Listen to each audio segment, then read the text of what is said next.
시청자 여러분 안녕하십니까? 8월 21일 목요일 사사건건입니다. 윤석열 정부의 제2요구권 행사로 폐기됐던 방송문화진흥회법 개정안이 오늘 국회 본회의를 통과했습니다. 민주당은 8월 임시국회에서 이 방송법에 이어서 노란봉투법, 2차 상법 개정안도 처리할 방침입니다. 국민의힘이 필리버스터로 제동을 걸고 있지만 절대 다수 의석 앞에서는 무용지물입니다. 정치권 소식 더불어민주당 신현영 전 의원, 국민의힘 서울광진을 담협위원장 오신환 전 의원과 함께합니다. 어서 오십시오. 네. 네, 안녕하십니까? 안녕하세요. 자, 일단 이른바 방송 3법 가운데 방송문화진흥회법이 국민의힘 의원들이 불참한 가운데 민주당 주도로 통과됐습니다. 이재명 대통령은 마침내 방송문화진흥회법이 통과됐다라면서 환영의 뜻을 밝히는 글을 또 올렸는데 우선 신 의원님, 지금 해당 법이 MBC의 대주주로서 문화방송을 관리하고 또 감독하는 기구인 방문진 방송문화진흥회의 이사를 기존 9명에서 13명으로 늘리고 그다음에 이사 추천 주체를 정치권에서 시청자위, 학회, 법조계, 방송 직능단체 이렇게 좀 다양화하는 내용을 담고 있는데 이 법이 왜 이렇게 필요했고 또 대통령이 이렇게 반기는 건지 한번 이유를 들어보겠습니다. 네, 방송의 공정성 그리고 독립성을 위해서는 정권이 바뀔 때마다 방송의 컨셉이나 보도 방향이 바뀌는 부분에 있어서 좀 자유로워야 된다. 그런 부분에 있어서요, 방송의 구성을 할 때 경영진, 이사진에 대한 구조적인 이런 다양성을 늘리는 방식으로의 법안이 필요했었던 것이죠. 윤석열 대통령 정권에서는 몇 번의 거부권을 행사하면서 사실은 이런 언론 개혁이 실패를 번번이 했었는데요. 그럼에도 불구하고 이번에 정말 이재명 정부가 들어오면서 언론에 있어서의 MBC 그리고 EBS, KBS 이런 공영방송의 지배 구조가 조금은 독립적으로 가는 방향으로의 하나의 첫 교두보를 시작했다는 것에 의미가 있는 것이죠. 네. 되돌아보면 23년도였죠. 윤석열 정권이 들어오면서 KBS에서도 더 라이브라는 그 시사 프로가 갑자기 폐지가 됩니다. 근데 일방적인 통보였고요. 그리고 정말 그때 박민 사장이 들어오면서 어떠한 논의나 구조도 없이 그렇게 된 부분에 있어서 여론에 상당한 질타가 있었습니다. 사장이 바뀌고 권력이 하명을 하는 낙하산 사장이 들어오고 그러면서 보도에 있어서의 진행자부터 여러 패널 그리고 이런 논의들의 그런 안건들 자체의 방향성이 바뀐다면 우리 국민들이 혼란스럽고 실제로 이런 정치에 있어서의 편향된 잘못된 그런 시각들이 존재하는 데 있어서 언론이 오히려 더 부추기는 역할을 할 것으로 보이기 때문에 저는 이번 이런 방송의 지배 구조가 앞으로는 분명히 이런 보도 방향 과정에서의 투명성을 더 높이는 데 효과가 있을 것이다.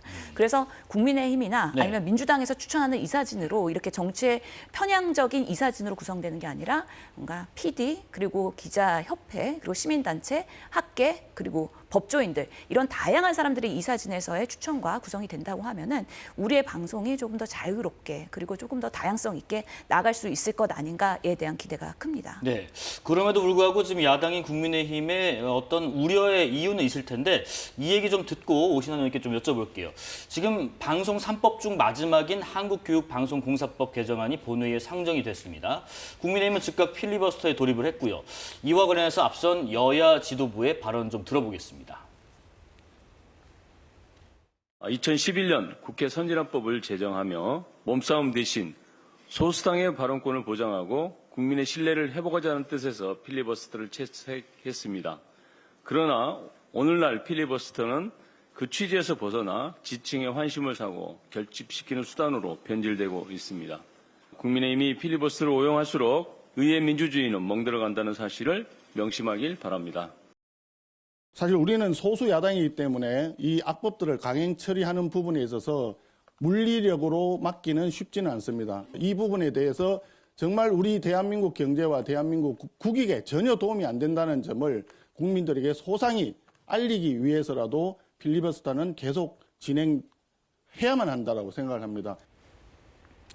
지금 필리버스터는 뭐 앞선 두 여야 지도부가 얘기한 것처럼 뭐 소수당이 다수당에 맞설 수 있는 사실상 유일한 방법인데 하지만 국회법상 한 안건에 대해서 필리버스터가 개시가 돼서 24시간이 지나면 표결을 통해서 제적 의원 5분의 3 이상이 찬성하면 종결할 수도 있거든요. 지금 문진석 원내수석 부대표가 그런 얘기했습니다. 그때 필리버스터와 지금의 국민의힘 필리버스터는 어떤 성질이 다르다 하면서 오용하지 말라라는 경고를 했는데 국민의 입장에서는 이 법 관련해서 필리버스터하면서 반대하는 이유가 있을 것 같거든요. 필리버스터의 입법 취지에 맞게 네. 이제 소수 정당의 목소리를 일정 정도 국민들께 알릴 수 있는 합법적인 의사 진행을 방해하는 그런 법안 취지 아니겠습니까? 네. 근데 지금은 오히려 더 민주당이 그걸 왜곡시키고 있는 것은 물론 이제 국회법상 5분의 3 이상이 24시간 이후에 그것을 종결할 수 있는 그런 법의 내용이 있죠. 네. 물론 이제 그렇긴 하지만 과거에 2016년도에 테러 방지법에 대한 필리버스터를 민주당이 할 때는 온전히 그 당시에 야당, 소수당의 몫으로 가서 민주당과 정의당 중심으로 된 야당이 필리버스터를 했었어요. 근데 지금은 오히려 여야가 한 명씩 돌아가면서 필리버스터 하는 굉장히 좀 해괴한 방식의 필리버스터가 진행되고 있다는 점에서 오히려 그 입법 취지와 맞지 않는 운영이 지금 현재 필리버스터 방식이다 저는 이렇게 보고 있고요. 네. 그렇기 때문에 오히려 그 입법 취지에 맞게 지금 송원석 비대위원장 원내대표도 본인이 그 인정하듯이 네. 소수 정당으로서 지금 거대 야당인 민주당이 결과적으로 24시간 후에 그것을 종료 선언하게 되면 막을 길이 없잖아요, 지금. 그런데 그 시간조차도 주는 것이 아깝게 생각하는 민주당의 입장에서 그것을 1대1로 돌아가면서 필리버스터를 하는 것 자체가 저는 그게 과거에 민주당이 테러방지법을 대할 때의 그 필리버스터를 이용했던 네. 그런 태도와 맞지 않다 이렇게 보여지고요. 네네. 또 지금 방송법 관련한 부분들은 결과적으로 쉽게 얘기해서 KBS, MBC, EBS 모두 민주당의 입맛에 맞는 방송으로 장악하기 위한 하나의 그 절차적 수순을 포장을 해서 개정을 하는 것인데요. 그것이 정치적 중립이나 독립성을 확보한다라기보다는 구조적으로 이미 민주당의 친민주당 성향의 구조를 만들어서 결과적으로 이 정부에서도 또 과거에 이것은 여야 할 거 없이 정권이 바뀔 때마다 방송이 몸살을 앓았던 그런 역사를 우리가 갖고 있는데요. 방송법을 개정하는 그래서 정치적 독립과 중립성을 확보하는 측면에서는 저도 전적으로 동의를 하나 네. 그것이 구조적으로 민주당의 유리한 방식의 방송법 개정은 좀 문제가 있다 저는 그렇게 보고 있습니다. 만약에 민주당이 정말 언론을 장악하고 싶다 그러면 지금 집권을 했고 거대 여당이기 때문에 얼마든지 지금의 현 체제로서도 언론을 장악할 수 있죠. 윤석열 정권 생각해 보면 MBC 그렇게 탄압하고 입틀막하고 이런 방식으로 권력이 상당히 그 언론을 압박하지 않았습니까? 그런 잘못된 관행을 막기 위해서 조금 더 이사수를 늘리면서 다양성을 확보하고 그것이 사실은 현장에서 요구하는 목소리이기 때문에 상당히 필요하다라는 그런 국민들의 목소리가 있는 것입니다. 네. 지금 정권이 우리가 바뀌었음에도 불구하고 이 언론 개혁을 하는 것은 우리도 그렇게 하지 않겠다. 그리고 국민들에게 다시 언론을 돌려드리겠다. 그리고 정치를 견제할 수 있는 도구로서의 언론의 독립성을 보장하겠다라는 그런 취지이기 때문에 민주당이 뭔가 이 법안을 통해 갖고 우리가 의도하는 바가 있다라는 거는 저희는 동의를 할 수 없다는 말씀을 드리고요. 네. 겉으로 명분과 포장은 그렇게 하고 있으나 실질적인 법의 내용들을 보면 그렇지가 않습니다. 그리고 가장 중요한 것은 과거 어찌 됐건 지금 사장과 이사진으로 운영되고 있는 방문지법이 개정되면 이제 통과가 되면 공포가 되고 나면 3개월 내에 현재의 이사진이나 사장 체제들을 완전히 무력화하고 새로 구성하게 되어 있어요. 그러니까 그것이 결국에는 본인들의 입맛에 맞는 이사진과 사장을 선출해서 결과적으로 새로운 방송의 시스템을 만들겠다고 하는 의도가 분명히 깔려 있는 거죠. 그러니까 말로만 무슨 다양한 어떤 목소리들을 반영하는 그런 이사진들의 폭을 넓혔다라고 얘기하는 것이지만 실제 그 취지에는 저도 동의를 합니다. 그런데 과연 그렇게 작동하게끔 악마는 디테일에 있다고 그 조항들을 보면 그렇게 구성이 되어 있지 않기 때문에 예. 국민의힘이 그것을 반발하고 그것은 옳지 않은 방향이다라고 주장을 하고 있는 겁니다. 만약에 그렇다면 이 법안이 아니라 현행 체제로 간다 그러면 윤석열 대통령과 인터뷰했던 파우치라고 얘기했던 그런 인터뷰어가 사장이 되는 거를 우리는 계속해서 방치하고 있는 어떻게 보면은 우리가 해야 되는 입법권을 사용하지 않는 그런 직무유기라고 생각이 드는 부분이 있고요. 실제로 국민의힘이 그렇기 때문에 그동안에 언론 장악을 어떤 방식으로 했는지 만약에 이 방식이 정말 걱정이 된다 그러면 대안을 내야 될 텐데 아무런 대안 없이 무조건 반대만 하고 있는 것이 국민의힘으로서는 반대를 위한 반대라고 말할 수밖에 없는 것이고요.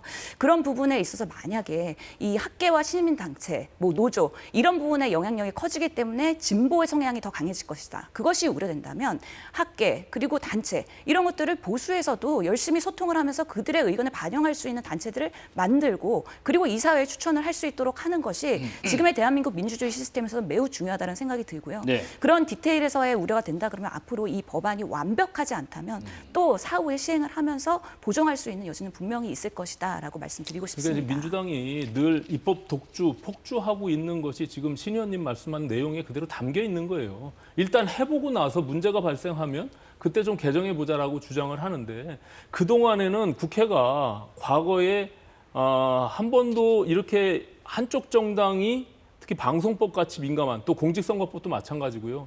이런 부분들에 대해서 정치가 합의를 통해서 법률을 개정해 나갔는데 그러지 않고 일방적으로 밀어붙이고 한쪽 진영이 그걸 동의하지 않는 그런 법률들을 세상에 내놨을 때 얼마나 위험하고 그것이 피해가 결과적으로 국민들한테 간다는 것을 이제 경험하게 될 겁니다. 그래서 소위 입법을 장악하고 있었던 민주당이 결국엔 이제 행정부와 결국엔 사법까지 장악하려고 지금 사법개혁에 대한 법률들을 지금 하겠다는 거 아니겠습니까? 이제 이런 부분들이 과연 올바른 방향인지 정치가 오히려 일정 정도 서로 양보하고 예. 타협하면서 새로운 대안들을 만들어갈 생각들을 해야지 결과적으로 무슨 하나의 낙인 찍기 형태로 해서 본인들의 입맛에 맞는 구조를 만드는 것이 결국이 절대 선인 양 얘기하는 것은 저는 동의하기 어렵습니다. 저희는 전적으로 뒤에서 그래서 그 쟁점이 되는 법안들에 관한 이야기 예. 계속 할 거기 때문에 조금 더 짧게만 이어가 말씀드릴게요. 보겠습니다. 그러면 국민의힘에 네. 대안이 있나요? 맨날 과방위에서 그냥 뛰쳐나가고 오늘도 본회의장 뛰쳐나갔잖아요.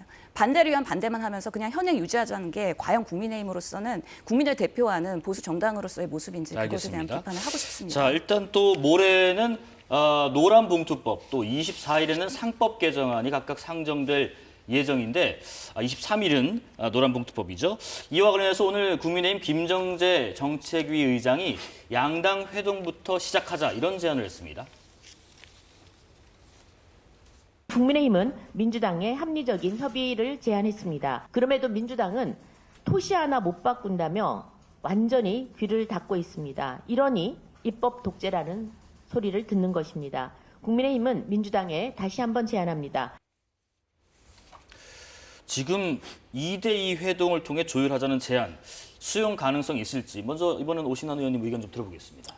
저는 민주당이 앞서 말씀드린 대로 정치가 복원하자고 하는 또 이재명 대통령이 협치를 통해서 정치 복원을 선언한 바가 있고 그렇기 때문에 민주당이 좀 입장을 바꿔서 타협점을 찾아 나가는 것이 매우 중요하다 이렇게 생각합니다. 앞서 말씀드린 대로 법률이라고 하는 것은 국민들 모두에게 적용되는 그런 하나의 어떤 제도 아니겠습니까? 그런 측면에서 보면 한쪽 정당의 진영들이 전혀 동의하지 않는 부분들을 세상에 자꾸 내는 것은 저는 그것은 좀 위험하다 이렇게 보여지고요. 그렇기 때문에 국민의힘이 2대2 회동에 대한 제안을 했기 때문에 일단은 만나는 것에 대해서 적극적으로 좀 동의하고 그 속에서 논의를 좀 진행해 나가는 것이 저는 바람직하다라고 보여지고요. 네. 특히 노란봉투법 같은 경우는 기본적으로 지금 유럽 상이나 아니면 좀 미국의 상공회의소 암창 같은 경우에도 지금 굉장히 큰 우려를 하고 있고 결국에는 우리나라에 투자했던 그 외국의 기업들이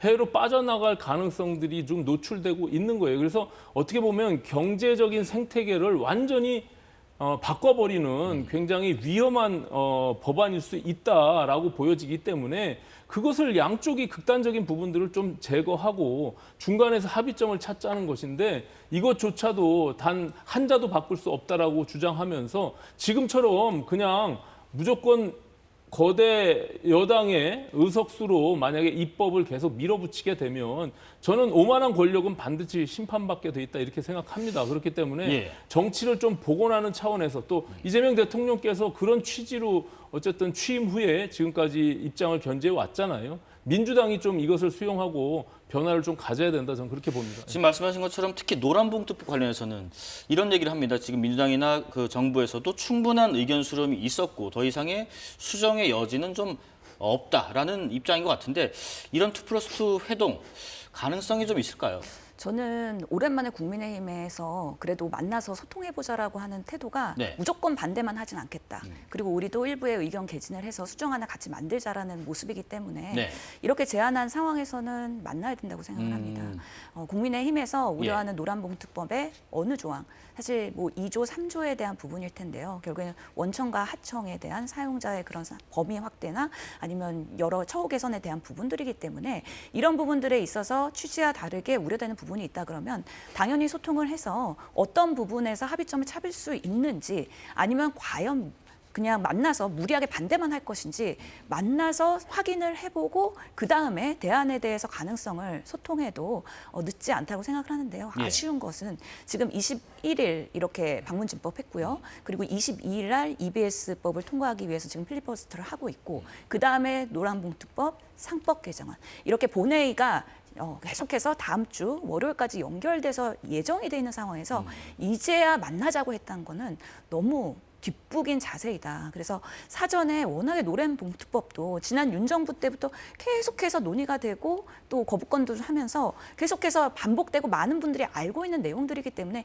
진작에 만나서 요청을 했었으면 얼마나 좋았을까. 그런 부분에서 매우 아쉬움이 있다라는 생각이 듭니다. 노란봉투법의 경우는 과거 윤석열 정부가 거부했던 그런 법, 물론 거부권을 행사했죠. 근데 과거 문재인 정부 때 추진을 했던 법이에요. 그건 이제 민주노총의 어떻게 보면 청부 입법으로 볼 수밖에 없는데 그거에 대한 우려가 사실 민주당 내부에서도 합리적인 의원들의 경우는 분명히 있다라고 저는 알고 있고요. 네. 특히 외국의 기업들이 전 세계에 유례가 없는 이런 법들을 통해서 과연 하청에 있는 그 기업까지 만약에 원청에 있는 모든 당사자들을 만나서 노조 협상을 하기를 원한다고 하면 기업하는 환경들이 굉장히 큰 생태계가 흔들릴 수밖에 없는 그런 중요한 법이기 때문에 저는 신 의원님 말씀하신 대로 어쨌든 만나서 협상 테이블에서 각자의 의견들을 털어놓고 과거에는 그 극단적인 내용들을 배제하면서 가운데서 합의점을 찾았습니다. 그런 것들이 정치가 기본적으로 복원이 되고 서로를 존중하면서 서로의 의견들을 반영하는 과정이지 정치가 늘 내 입장에서만 무조건 옳다라고 하게 되면 지금과 같은 민주당의 입법 폭주가 만약에 과거와 정치가 바뀌어서 10년, 20년 뒤에 또 다른 어떤 150석 이상의 거대 여당, 거대 야당이 탄생했을 때는 지금과 같이 정치를 계속 할 거냐는 거예요. 그렇기 때문에 과거에 있지 않은 민주당이 만들었던 지금과 같은 잘못된 관행들은 예. 빨리 바로잡아야 될 필요가 있다. 저는 그렇게 생각합니다. 그러니까 저는 오신환 의원님 말에 공감을 하면서도 지난 정권에서 국민의힘은 계속해서 대통령의 거부권에 의지해서 아무것도 일을 안 한 거예요. 그렇기 때문에 알아서 통과가 되더라도 결국엔 대통령이 거부권 하면은 무용지물이 되니까 우리는 협의점이나 아니면은 문제에 대한 대안 마련 이런 것들에 매우 소홀히 했었다는 것이 분명히 있고 원청과 하청에 대한 그런 부분에 우려가 있었다면 그러면 이 방법이 아니라면 어떻게 노동자들의 현장에서의 안전 그리고 생명 보전 이것을 위해서 기업이 어떻게 할 수 있을까에 대한 대안을 마련했었어야 되는 건데 그런 것들을 아나무인하다가 이제는 정말 통과되기 직전에 오니까 이제 2+2 회담을 하자 그거조차도 우리 정치가 그동안 제대로 기능하지 못했다. 특히 여당이었던 국민의힘에서 그런 모습들이 매우 안타까웠다라는 말씀을 아니 드리고 저는 싶습니다. 과거에 예. 자꾸 윤석열 정부의 행태, 과거에 있었던 그 부분만 놓고 볼 것이 아니라 이 정권이 보수 정권이 오다가 지금 처음으로 이재명 정권으로 바뀐 게 아니잖아요. 그 이전에는 도대체 그럼 민주당은 뭐 했냐는 거예요. 그러니까 이것을 내 탓, 니 탓 공방만 할 게 아니라 분명히 정치가 해야 될 기본적인 그 정치 복원에 대한 그 의미를 우리가 좀 새기고 말씀드린 대로 네. 너무나 과격하고 담기 어려운 부분들은 좀 걸러내고 그 속에서 함께 100보가 못 가면 50보라도 갈 수 있는 방법들을 찾자는 겁니다. 그래서 과거에 거부권으로 일관되게 윤석열 정부가 그것을 했던 것은 불가피하게 소수 그 당시 여당으로서 민주당이 180석에 가까운 그런 의석들을 가지고 야당에서 밀어붙이니까 할 수 있는 게 그것뿐이 없었다는 거 아닙니까? 근데 지금은 네. 행정 권력과 민주당이 입법 권력을 다 갖고 있기 때문에 얼마든지 원하면은 어느 시기에도 하고 싶은 대로 할 수가 있잖아요. 그러니까는 그 시간을 좀 갖고 지금 말씀하신 대로 어떻게 보면 국민의힘이 지금 읍소하고 있는 거예요. 이게 굉장히 대한민국 경제에 위기를 가져올 수 있는 위태로운 법안이기 때문에 우리가 한번 다뤄보고 논의를 해보자라는 취지에서 제안을 한 거니까 알겠습니다. 이것을 걷어차지 말고 분명히 좀 만나서 논의를 했으면 좋겠다 이렇게 생각합니다. 지금 향후에 노란봉투법만큼이나 여야 대치가 예고된 게 하나가 더 있습니다. 검찰개혁 문제인데 지금 민주당 정청래 대표와 새 법제사법위원장으로 선출된 추미애 의원의 발언 듣고 의견 이어가겠습니다. 대통령님의 결단으로 검찰개혁 관련해서 말씀이 있었는데요. 수사와 기소를 분리하는 검찰개혁에 대해서 9월 내에 정부조직법에 검찰청 폐지 그리고 공소청, 중수청 설립을 담은 정부조직법을 9월 내에 본회의에서 처리하자 이렇게 당과 대통령실이 입장을 같이 했다는 것을 어제 확인했고 그 부분을 보고 드립니다. 이번 법사위원장 선출안 검찰과 언론 그리고 사법개혁 과제를 완수하라는 국민의 명령으로 받아들이고 있습니다. 저는 법사위원장으로서 이제 국민의 염원이 된 권력기관의 개혁에 더 이상 미루지 않고 최선을 다하겠습니다. 반드시 완수해내겠습니다. 개혁 입법을 통해 권력이 다시는 국민 위에 서지 못하도록 철저히 견제하고 바로 잡는 개혁을 해내겠습니다. 지금 정청래 대표는 추석 전에 검찰개혁 완수를 항상 강조해 왔었고 또 대통령실과 정부는 좀 민의를 살피는 과정이 필요하지 않겠느냐라는 어떻게 보면 약간 속도 조절의 의미를 좀 담았었는데 당정대가 지금 개혁의 시기를 놓고 엇박자가 나온 거 아니냐는 지금 지적이 있었다 보니까 최근에 그 검찰청 폐지법부터 처리하자 이런 방식으로 좀 합의점을 좀 찾은 모양새인가요? 지금 언론에서 우려가 있었죠. 네. 속도 조절론이냐 아니냐에 대한 여러 가지 이견으로 검찰개혁의 그런 동력이 떨어질 수 있다라는 판단하에 어제 빠르게 네. 만찬을 통해서 합의점을 찾고 그리고 정리가 된 모습으로 보입니다. 네. 그렇기 때문에 결국에는 검찰개혁의 핵심인 수사권 그리고 기소권의 분리에 대한 부분은 결국에는 지금의 검찰청이라는 그 조직을 폐지를 하고 공소청 그리고 중대범죄수사청 그리고 국가수사위원회 이 세 개의 기관들을 따로 설립을 해야 되는 예. 어떻게 보면은 대한민국의 정부 조직을 개편해야 되는 큰 담론이기 때문에 이런 부분에 있어서는 당정대가 당연히 힘을 모아야 되는 것이고요. 그 방향성을 제시를 하면서 국민들과 소통하면서 그 부분에 있어서 빠르고 신중하고 꼼꼼하게 그러니까 빠르다고 해서 신중하고 꼼꼼하게가 생략된 게 아닙니다. 디테일이 살아있는 속도전으로서의 9월까지의 입법을 완료하자는 거에 대한 합의점을 찾은 것이거든요. 네. 그런 면에서는 사실은 이 법안이 통과된다고 하더라도 지금 정부에서는 사후 조치해야 될 것들이 상당히 많고 네. 관련된 대통령령이나 시행령을 만들고 현장에서의 그런 조직 개편들이 이루어져야 되기 때문에 비단 9월 달에 법안이 통과된다고 했을 때 그 이후에 올해 말 그리고 내년 초까지도 상당히 많은 그런 노력들이 필요할 것이다. 그 과정에서의 일사불란하게 이런 조직 개편이 될 수 있도록 하는 데 있어서 국민적 우려를 벗어버리기 위해서 어제 결정이 된 것이다라고 이해하시면 좋겠습니다. 지금 민주당에서 추진하는 이 검찰 개혁 또 입법 추진 국민의 입장에서는 어떤 평가를 내리고 싶습니까? 이제 민주당이 이게 어떻게 보면 역사가 계속 어떻게 보면 도돌이표처럼 반복되는데요. 네.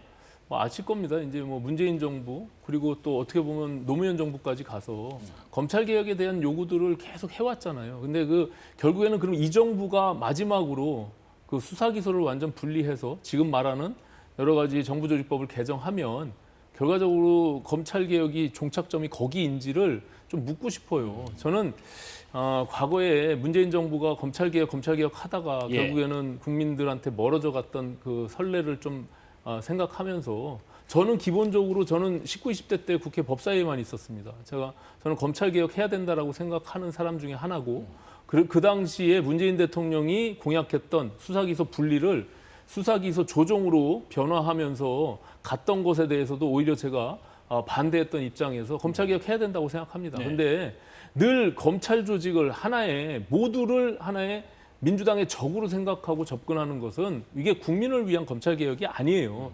결국엔 국민의 인권 그리고 어떻게 보면 약자들이 법률적 테두리에서 보호받을 수 있도록 어떻게 수사 구조를 만들 것인지 이런 것들에 대한 포커스가 돼야 되는데 검찰의 과거의 일부 본인들이 피해받았던 아니면은 뭐 프레임하고 있는 정치 검찰이라고 하는 프레임 속에서 모든 검찰 조직을 악마화하는 것은 저는 올바른 방향은 아니다라고 생각하고요. 예. 지금 뭐 만들고 있는 여러 가지 수사 기소 분리를 위한 중대범죄수사청이나 아니면 기소청이나 이런 부분들 만들어서 그 과정에서 혹시라도 지금도 현재 수사 기소를 조정한 상태에서 서민들이나 약자들이 수사를 통해서 본인들의 어떤 인권을 보호받아야 됨에도 불구하고 수사가 지연되거나 암장을 통해서 수사가 사장되는 그런 일들도 많이 벌어지고 있고 네. 그것들을 국민들이 지금 아파하고 힘들어하고 있잖아요.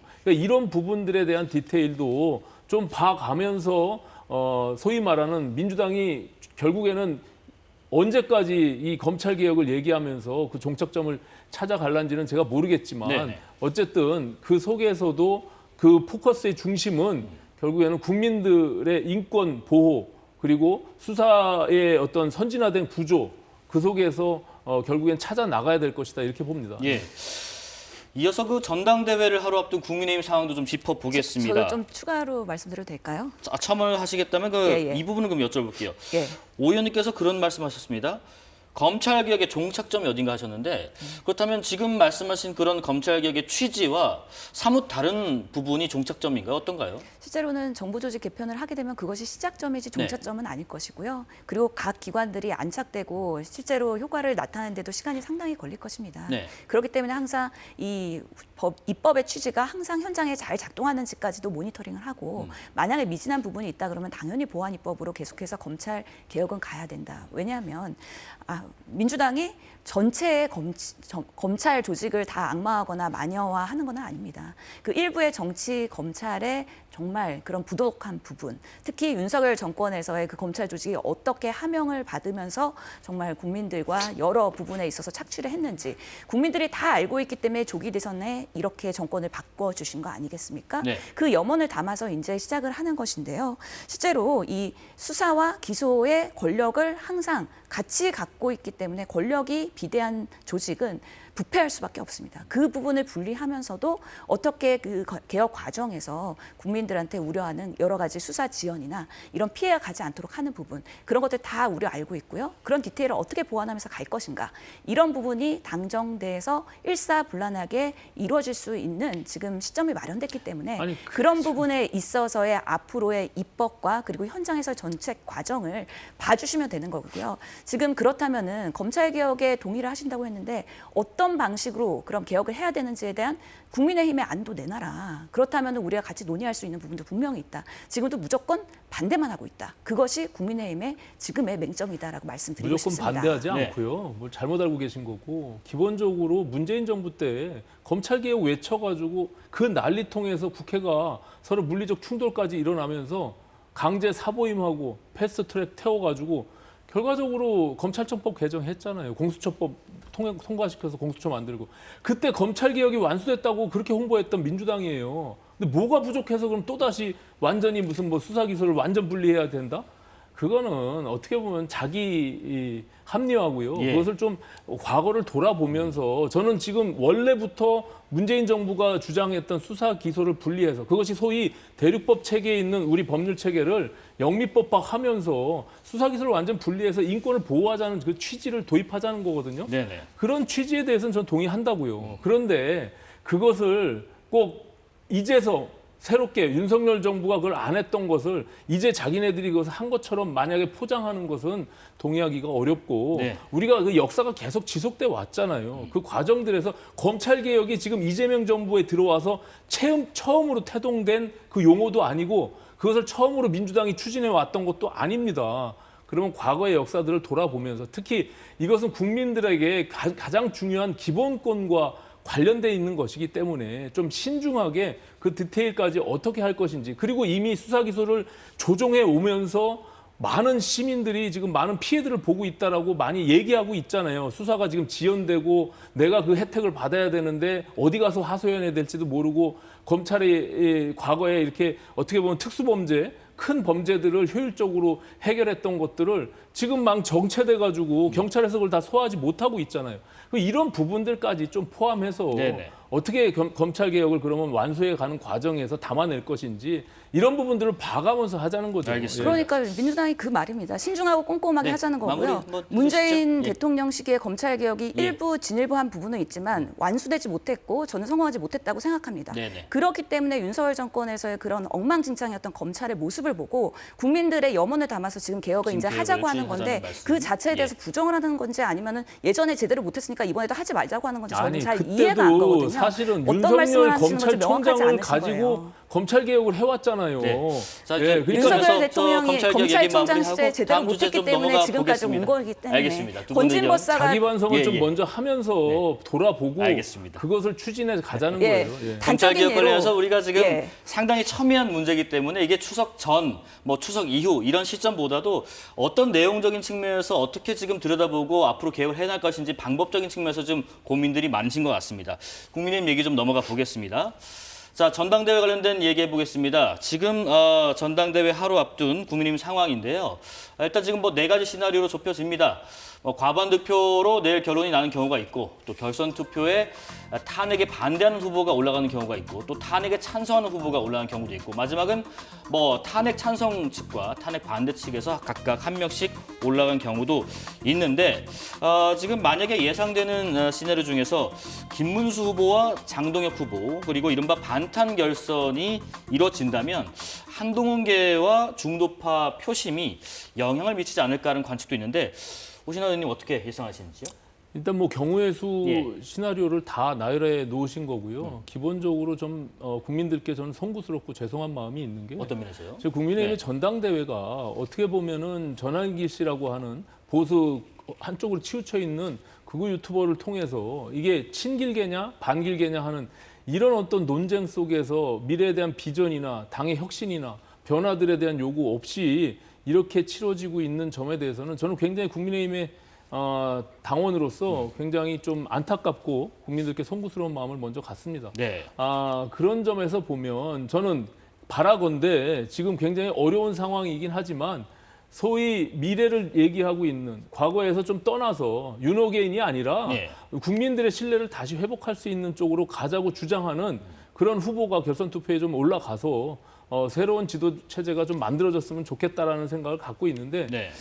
그게 쉽지는 않는 그런 구조적인 문제를 갖고 있습니다. 우리 당이 그렇게 오른쪽으로 자꾸 극우화되는 과정에서 당원 당규를 여러 번 바꿔왔어요. 그렇기 때문에 이것이 국민들의 민심을 담아내기가 구조적으로 참 어렵게 돼 있습니다. 그래서 결과적으로 민심과 당심이 이렇게 괴리되는 과정에 특히 TK 중심의 정당에서 오히려 수도권의 민심을 계속 잃어가는 그런 과정들을 반복해 오다 보니까 지금과 같이 망가져 있는 상태가 돼버린 것이거든요. 그래서 저는 그런 안타까운 마음에서 제가 바라건대 네. 어쨌든 결선 투표로 가서 소위 여기서 여기서 프레임을 씌우고 있는 그 찬탄과 반탄에 대한 후보들이 좀 결선에 올라갔으면 좋겠다 이런 생각을 갖습니다. 지금 오늘 정치 구단으로 불리는 민주당의 박지원 의원이 그런 얘기를 하더라고요. 만약에 김문수 후보가 당대표가 되면은 국민의힘은 분당될 것이다. 어떻게 생각하시나요? 옛날 같았으면 분당을 할 수도 있었겠죠. 예. 뭐 과거로 되돌아가면 바른미래당도 있었고 네. 아니면 개혁신당이라는 당도 있었기 때문에 보수가 분파를 하면서 다당제로서의 각자의 신념에 맞게 정치를 했었는데 성공한 모델이 없지 않습니까? 그렇기 때문에 지금의 국민의힘에서 분당이 될 거라고 예측하는 거는 만약에 분당이 된다면 진작에 됐을 것이다. 이런 비상계엄과 탄핵 이후에 여러 반탄, 찬타파로 나눠지는 이 과정에서 분당을 안 하고 국민의힘이라는 당 내에서 여전히 버티면서 복작복작하게 싸우고 있는 이유는 예. 여러 가지 이유가 있을 텐데요. 결국에는 당을 운영하는 데 있어서의 그런 재원이나 당 지지자들에 대한 부분 그리고 당을 분파하고 나갔을 때 밖에 나가면 춥더라. 여러 가지 안 좋은 경험들이 결국에는 지금 상황을 어지럽히고 있는 거라고 보이고요. 저는 국민의힘의 전당대회를 보면서 참 안타깝다는 생각을 하긴 하는데 예. 지금의 그런 정권이 바뀌고 비상계엄을 초래한 당으로서 어떻게 보면 국민한테 쇄신할 수 있는 좋은 기회라고 보고 있거든요.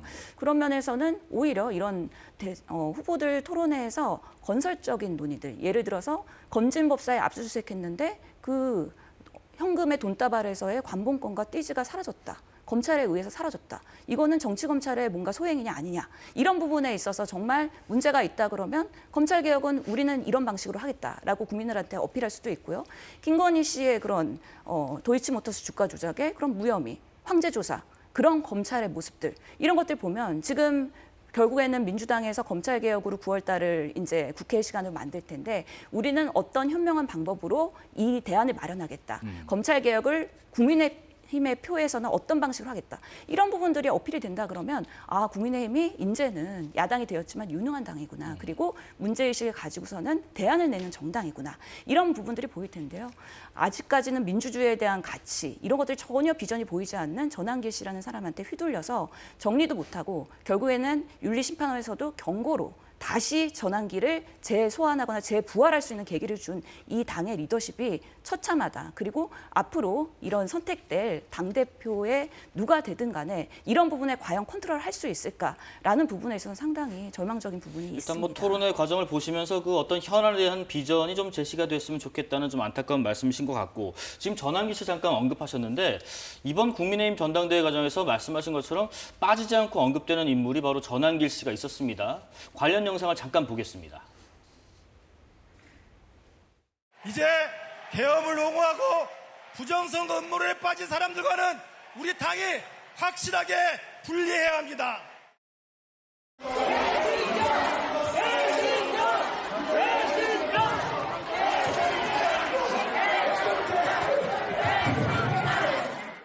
김문수 후보가 12%, 장동희 후보가 84% 나왔습니다. 이것은 전한길 개인의 의견이 아니라 전한길 뉴스 시청자들 4만 5천 명. 책임 당원이 국민의힘 당대표, 최고위원, 청년이 뽑듯이 그래서 책임 당원이 주인이듯이 전한길 뉴스도 현재 50만 명 가까운 구독자분들, 시청하시는 분들이 주인입니다. 여러분 의견과 정반대로 제가 딴 데 가서 다른 목소리를 내면은 여러분들을 배신하는 것입니다.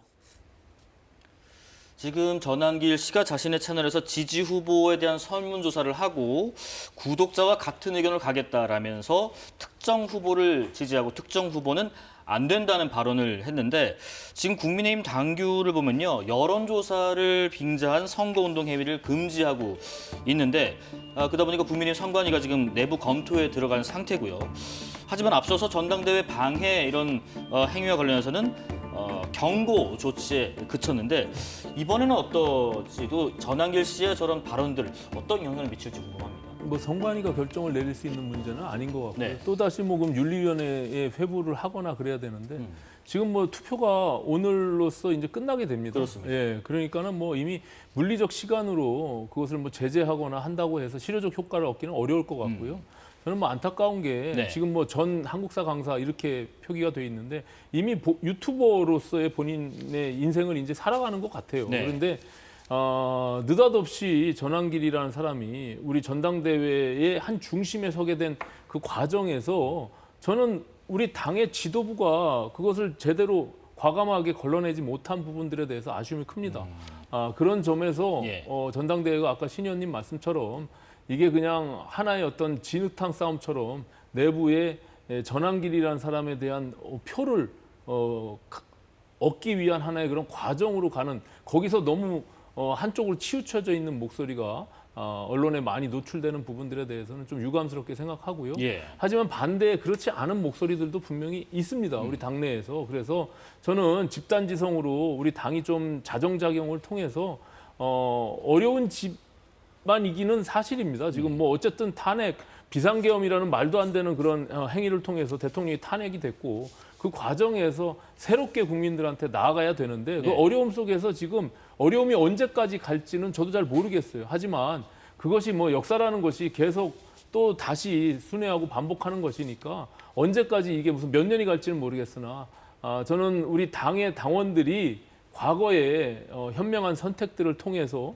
어려운 길을 다시 극복했던 그런 역사가 있기 때문에 저는 그런 어떤 자정의 작용들을 통해서 뭔가 이번에 당 지도부가 아니어도 네. 저는 그 길로 갈 수밖에 없다. 정당이 존재하는 이유는 국민의 신뢰를 회복하고 지지를 받지 않으면 또 미래 세대에게 외면받는 정당이 어떻게 존재할 수 있겠습니까? 그렇습니다. 예, 그래서 저는 그런 과정으로 가리라 이렇게 생각을 합니다. 지금 신 의원님 이 내용 한번 좀 여쭤볼게요. 지금 국민의힘의 공식 동영상 채널의 구독자 수가 오늘 오후 기준으로 48만 4천 명.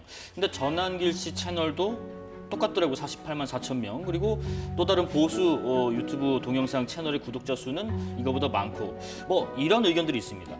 워낙에 그 채널 영향력이 좀 크다 보니까 이게 좀 무시할 수 없고 끌려갈 수밖에 없지 않느냐. 이런 얘기에 대해서는 어떻게 생각하세요? 그럴 수밖에 없는 예. 우리의 정치사에 지금 현실이 분명히 존재하는 것이죠. 전한길 씨는 결국에는 구독자 수 올리고 좋아요 올리고 라이브 방송하면서 슈퍼챗 받고 이걸로 돈 장사하는 분입니다. 그렇기 때문에 대한민국의 정치가 어떻게 가야 될지 국민들이 어떻게 민주주의를 지켜야 될지 그런 고민보다는 내가 어떤 발언을 했을 때 이 돈이 더 많이 벌릴 것이냐. 근데 전한길 씨의 이 구독자 48만은 대부분이 극우 성향의 사람들 아니겠습니까?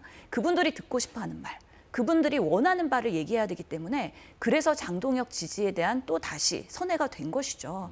그러면서 이렇게 돈 장사하는 인플루언서를 국민의힘에서 방치하고 있는 것 자체가 저는 전당대회가 끝나도 매우 걱정되는 부분이라고 생각이 들고요. 예. 국민의힘과 지금 구독자 수가 똑같잖아요. 뭔가 컨텐츠를 하나 올렸을 때의 사회적 영향력이 국민의힘과 전한길이 동등하다라고 볼 수 있는 것인데 제가 봤을 때는 더 전한길 씨가 이제는 올라갈 수 있을 것 같습니다. 이런 부분들이 국민의힘을 점유해버린다고 했을 때 국민의힘은 결국에는 국민들과 멀리 갈 수밖에 없다. 그래서 이걸 누가 끊어낼 것이냐, 고양이 목에 누가 방울을 달 것이냐, 이거는 매우 큰 숙제인데요. 지금 전당대회 결과는 결국에는 반탄파가 될 것으로 보이기 때문에 전한길 씨를 당내로 유입하고 오히려 공천을 주고 그런 악순환의 고리로 갈까 봐 지금 많은 사람들이 걱정을 하고 있는 것이고요. 또다시 전한길이 회자하고 있는 윤 어게인. 얼마 전에도 심평변호사를 통해서 김건희 씨가 나를 면회 원한다라는 얘기를 하면서 본인이 또 자기 장사를 하고 있는 거 아니겠습니까? 이런 방식으로의 비상계엄과 탄핵을 계속해서 그 책임을 국민의힘에서 떠나보내지 못하는 지금의 딜레마를 어떻게 해결할 것이냐. 그것이 국민의힘의 앞으로의 정말 위헌정당 해상이 안 되는 명운을 걸고서는 이거는 진지하게 고민해야 되는 정말 올바른 사람들이 모여서 이거는 꼭 해결해야 되는 부분이다. 그런데 오 의원님 그런 얘기였습니다. 지금 유튜버들의 영향력이 지금 보수에서만 거론되는 건 아니거든요. 그러다 보니까 예를 들면 진보 진영에서는 뭐 김어준 씨 유튜브 같은 선상에서 거론이 되기도 하는데 그럼 그게 과연 진짜 민심일지 아까 그 국민의힘과 전한길 씨의 유튜브 채널 구독자 수가 같다 보니까 영향력에 있어서 어떤 영향력이 상당히 비슷하게 미칠 것이다 하셨는데 꼭 그렇게 재단할 수 있는 것인지 이런 부분이 좀 바람직한 방향인지 좀 조심스럽긴 하거든요. 저는 뭐 그 구독자 수로 단순 비교하거나 극단적인 프레이밍하는 것은 저는 옳지 않고요. 네. 말씀하신 대로 마찬가지죠. 이게 너무 유튜브라는 1인 미디어 채널 속에서 이게 어떻게 보면 지금 신 의원님 말씀하신 대로 양극단이 다 돈 장사하고 있는 거잖아요. 그런 속에서 어떻게 보면은 레거시 미디어가 제대로 된 역할을 또 못하게 되는 그런 구조 속에서 하나의 또 시대적 흐름이라고 볼 수도 있습니다. 그런데 예. 정치권이 그거와 좀 분리시켜서 정치가 그 스스로의 어떤 노력들을 통해서 국민들과 소통을 하고 만들어가는 어떤 그런 역할들을 해야 되는데 오히려 거기에 기대서 그 표를 받기 위해서 하고 있는 지금의 정치 행태가 문제인 거죠. 단순히 그냥 48만 명 똑같다고 그래서 이제 앞으로 전한길 씨가 국민의힘의 목소리보다 더 크게 좌지우지한다 이렇게 비교할 수는 없고요. 그렇게 따지면 뭐 그럼 김어준 씨가 지금 지난번 민주당의 당대표 선거에 정청래 대표를 밀어가지고 당선이 된 겁니까? 그렇게 단순히 비교할 수 있는 문제는 아니고 어쨌든 이렇게 지금 양극단에 있는 유튜버들이 실제 허위 사실을 유포하거나 아니면 과격한 발언들을 통해서 돈 장사하고 있는 이런 것에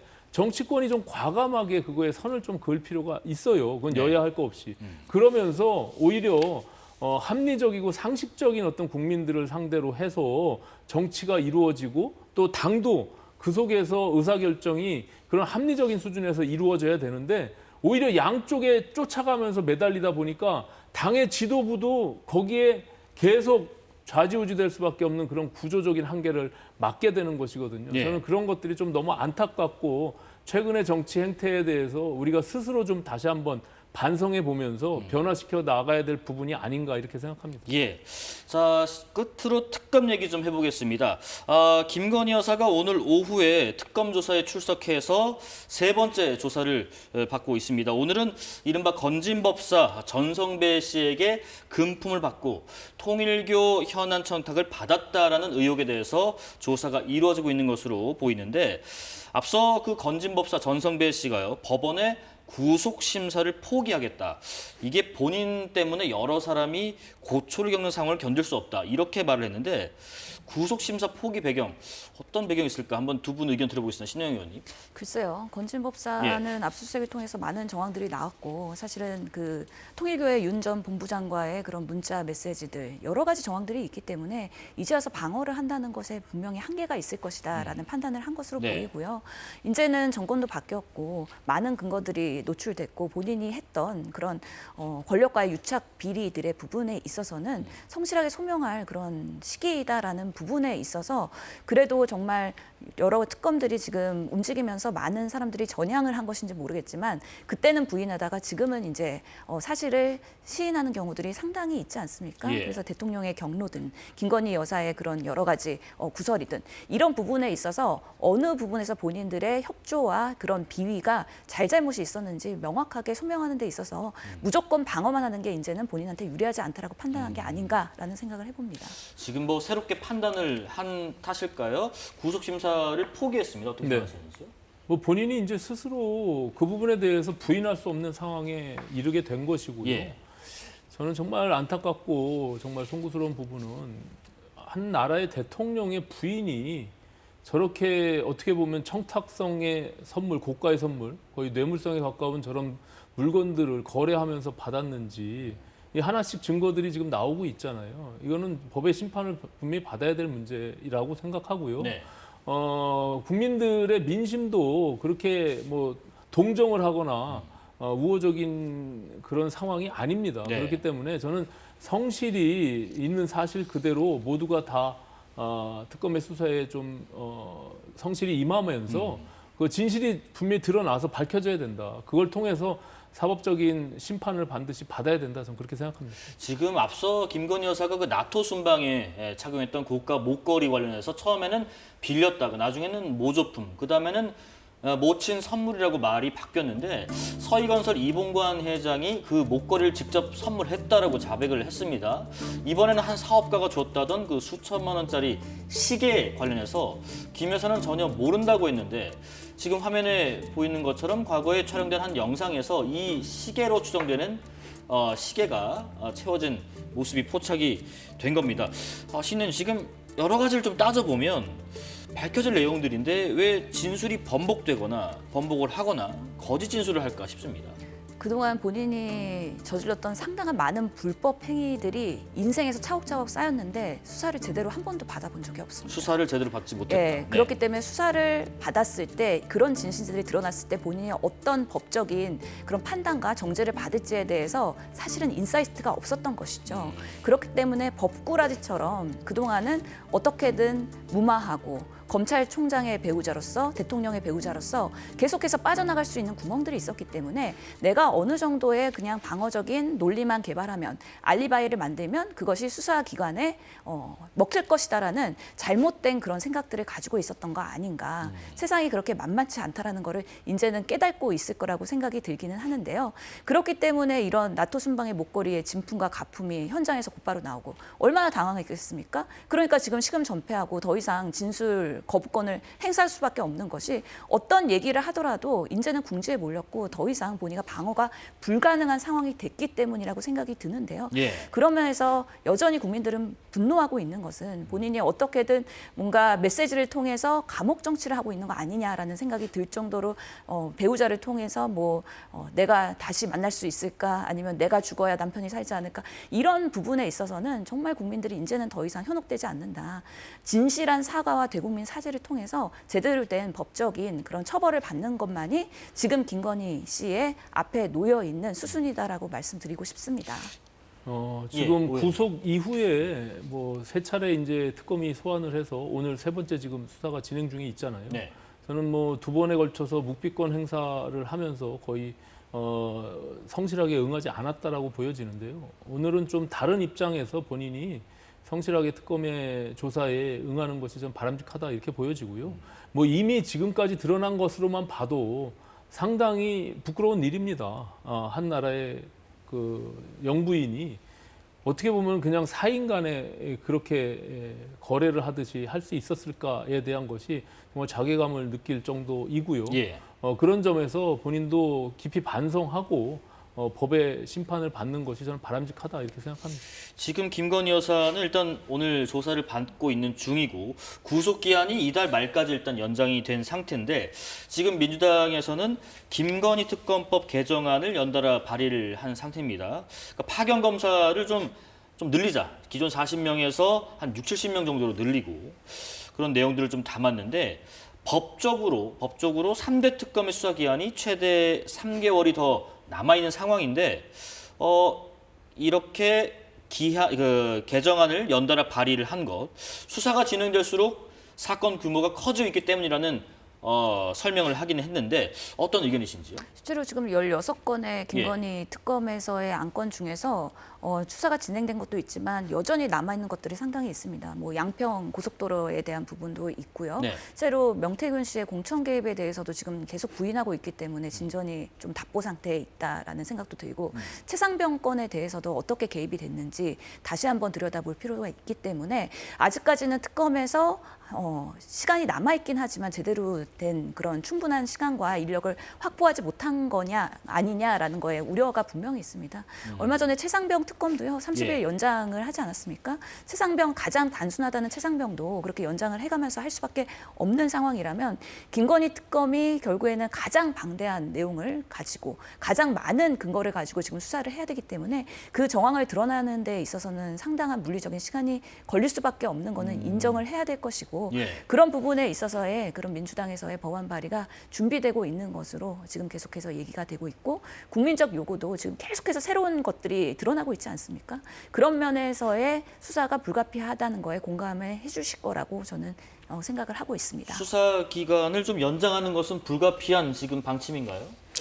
뭐 민주당이 어쨌든 만들어 놓은 특검이고요. 본인이 원하는 대로 다 설계하고 지금 그런 식으로 가고 있잖아요. 저는 좀 신중하게 민주당이 좀 봐야 할 겁니다. 과거 문재인 정부에서 적폐청산이라는 프레임 하에 상당히 너무 국민들이 피로감을 느끼게끔 했던 부분들이 있어요. 그러니까 오히려 저는 이재명 정부가 민생을 살피고 해야 될 일들에 좀 집중하기 위해서라도 일정 기간 특검을 빨리 마무리하는 것이 좋겠다. 그래서 과유불급이라는 말이 있잖아요. 지금 어떻게 보면은 뭐 김건희 여사가 책임져야 될 사법적인 부분들은 저는 충분히 공감하고 뭐 법의 심판을 받아야 된다고 생각합니다. 근데 그런 것들을 빨리 하루빨리 좀 정리가 되고 나서 정말 이재명 정부가 성과를 내고 그래서 우리 대한민국 모두가 다 박수치고 환영할 수 있는 그런 일을 하기 위해서라도 저는 특검의 시간들이 빨리 조기에 종료되는 것이 바람직하다. 이것을 정치적인 유불리나 이해관계 속에서 계속 끌고 가거나 만약에 그렇게 되면 저는 또 국민들이 역풍이 있을 수도 있다 이렇게 보여집니다. 다른 특검 얘기도 잠깐 해보겠습니다. 아까 말씀하신 그 해병대 사건 관련인데 해병대 그 구명로비 의혹의 핵심 인물로 알려진 이종호 전 블랙펄 인베스트먼트 대표의 휴대전화가 확보가 됐습니다. 밟아서 부순 뒤 버린 걸 지켜보다가 확보했다고 하는데 여기서는 어떤 내용이 나올 수 있을까요? 그러니까 이게 내용을 복구할 수 있을지는 조금 지켜봐야 되긴 하겠지만 우리가 보면은 그 해병대에 그 단톡방이 있지 않았습니까? 거기서 뭐 3부 체크하고 이런 방식으로 사실은 그 임성근 사단장을 구명하기 위해서 이종호 씨가 어떤 방식으로 소통을 했는지에 대한 일부 정황이 드러난 것이기 때문에 그런 부분에 있어서 이 이종호 대표가 누구와 어떻게 연락을 했고 어느 시간에 누구와 소통을 하면서 계속해서 이런 부분들에 개입을 했는지에 대한 부분들이 좀 더 구체적인 정황이 드러난다 그러면 이 부분에 있어서도 조금 더 수사가 빠르게 되지 않을까라는 생각이 들고요. 저는 김건희 특검이 연장을 원하지 않는다면 국민의힘이 김건희 씨가 수사에 협조해서 제대로 빠르게 속도할 수 있도록 하는 데 있어서의 협조를 하는데 일부 역할을 했으면 좋겠다는 생각이 드는데요. 지금 전당대회에서 보면은 김건희 씨가 계속해서 옥중 메시지를 내면서 계속 본인을 소환하고 본인이 정말 반탄파가 당선될 수 있는 데 있어서 일부의 역할을 하고 있는 것이거든요. 이런 식으로 계속 방어적으로 나오는 정치의 모습에서 어떻게 특검이 속도를 낼 수 있으며 제대로 수사가 될 수 있을까? 이런 부분에 있어서 국민들은 더 분노를 하게 되고 특검 제대로 해라, 네. 김건희 제대로 수사해라 이런 목소리가 커진다 그러면 연장이나 확대에 대한 부분들이 정말 연말까지도 계속 지속될 수 있다라는 생각이 듭니다. 네네. 중에 있는 김건희 씨를 국민의힘이 어떻게 수사에 협조하라고 도와줄 수가 있습니까? 그거는 민주당이 그럼 할 수 있는 일은 도대체 뭔가요? 그러니까 어쨌든 저는 김건희 씨가 분명히 법의 심판을 받아야 된다는 입장에 있는 사람이고 네. 또 반면에 요즘은 세상이 모든 것들이 다 기록되게 남습니다. 뭐 핸드폰 증거인멸하기 위해서 이종호 씨가 저런 식의 어떤 행동을 했다면 또 마찬가지로 다 밝혀지게 되어 있어요. 요즘엔 뭐 어디를 가나 CCTV가 다 있고 또 더군다나 본인이 쓰던 휴대폰 다 포렌식으로 복원이 가능하고 다 기록들, 흔적들이 남기 때문에 저는 이종호 씨도 만약에 그런 어떤 사법적인 심판을 받아야 되는 그런 상황이 와서 그렇게 되면 불가피한 측면에서 저는 당연히 그거는 심판을 받아야 된다고 생각합니다. 그렇기 네. 때문에 특검이 아마 조사 후에 이종호의 경우도 저는 뭐 구속영장 청구하리라고 보는데 만약 증거인멸에 대한 어떤 부분이 작용이 된다면 그 구속영장이 청구가 되겠죠. 네, 그렇게 네. 봅니다. 네. 저는 내란 국민의힘이 특검, 네. 이 김건희 씨가 제대로 수사받을 수 있도록 할 수 있는 게 상당히 많다고 생각합니다. 적어도 윤 어게인 외치는 세력에 대해서는 제대로 정제를 할 수 있도록 잘라내는 거 중요하다고 보고요. 김건희 여사 유착돼 있던 친윤 세력에 대해서 사과하고 그런 부분에 있어서 본인들이 정치적 책임을 지고요. 그리고 특검에 소환되는 많은 그 국민의힘의 의원들이 제대로 가서 제대로 그날의 상황을 이야기하면 됩니다. 협조를 하면서 속도를 낼 수 있도록 해야 되는데 지금의 모습은 반대이고 오히려 특검에 대한 그런 압수수색에서 전당대회에서 오히려 김문수 후보 같은 경우에는 단식 농성하면서 우리가 김건희를 지키겠다, 우리가 윤석열을 지키겠다라는 모습으로 비춰지기 때문에 이 사람들이 오히려 더 버티고 있는 것이다. 그렇기 때문에 특검에 대한 필요성이 더 커지고 있다라는 말씀 드리고 싶습니다. 신현님 몇 차례 언급하신 그 부분 여쭤볼게요. 지금 김건희 여사가 뭐 심평 변호사랄지 아니면 다른 루트를 통해서 어떤 메시지가 지금 전달되고 있는 부분들이 실제 신 의원님 말씀하신 것처럼 이런 국민의힘의 어떤 정치적인 역할에 있어 부분에 영향을 미치고 있다고 생각하시는지요? 저는 그렇게 생각하지 않고요. 예. 뭐 혹시 뭐 그런 의도로 얘기를 했다라고 보여지지도 않지만 그것을 너무 언론이 부각해서 정치적 프레임을 짓는 것이다라고 생각을 하고요. 저는 뭐 애정어린 그 국민의힘에 대한 비판, 지금 굉장히 망가질 대로 망가져 있다고 저도 생각합니다. 네. 그런 것들은 제가 수용하겠지만 그냥 무조건적인 비판은 저는 원치는 않고요. 저희들도 스스로 노력하고 자정작용을 통해서 다시금 국민의 신뢰를 회복할 수 있도록 노력을 할 것입니다. 예. 과거 민주당도 부족하고 잘못했던 부분들로 인해서 국민의 심판을 받았듯이 지금은 그 국민의힘이 그런 시간이라고 저는 생각해요. 거기서 헤어나기 위해서 더 피나는 노력들과 또 혁신하고 변화해야 된다고 하는 생각들을 갖고 있는 국민의힘의 구성원들도 분명히 있기 때문에 그런 노선 투쟁에서 반드시 이겨내서 다시 국민의 신뢰를 회복할 수 있도록 노력하도록 그렇게 하겠습니다. 예, 시간이 다 됐네요. 자, 더불어민주당 신현영 전 의원, 국민의힘 서울 광진을 당협위원장 오신환 전 의원과 말씀 나눠봤습니다. 고맙습니다. 순천 레미콘 공장에서 간이 탱크 청소 작업자 3명이 가스 중독으로 추정돼 의식 불명 상태라고 합니다. 정부가 중대재해 발생 기업에 대한 전방위적 압박을 이어가고 있지만 포스코 ENC 사고에 코레일 열차 사고까지 사기업, 공기업 할 것 없이 사고가 끊이지 않고 있는데요. 산재 예방, 말뿐인지 안전관리 체계 전반을 들여다봐야겠습니다. 8월 21일 목요일 사사건건 여기까지입니다. 시청해주신 여러분 고맙습니다.